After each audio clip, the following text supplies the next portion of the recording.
ఫ్రీగా తిరుగుతుంది అంటే మెకానికల్ పరంగా ఓకే ఉన్నట్టు. ఒకవేళ ఫ్రీగా తిరగట్లేదు అంటే వైండింగ్ ఓకే ఉంటే ఓకే ఉన్నట్టేనా?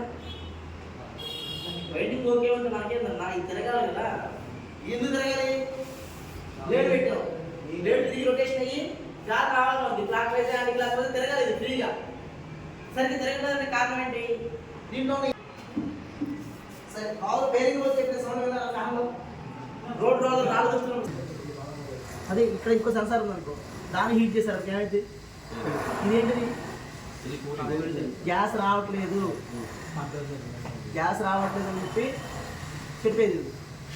ఇంకో సెన్సార్ ఏంటి? రూమ్ బాగా కూల్ అవుతుంది అని చెప్పి దాన్ని వేడి చేస్తే ఏమైతే వోల్టేజ్ పెరిగింది, దీన్ని వేడి చేస్తే వోల్టేజ్ తగ్గింది.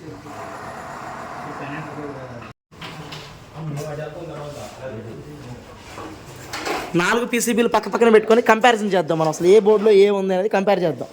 ఓకే,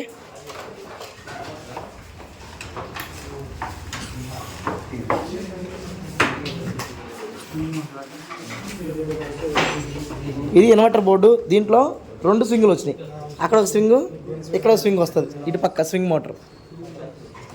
దాన్ని మనం వేరే దగ్గర వాడినట్టు ఉన్నాం, అందుకని మీకు స్వింగ్ కనపడలేదు.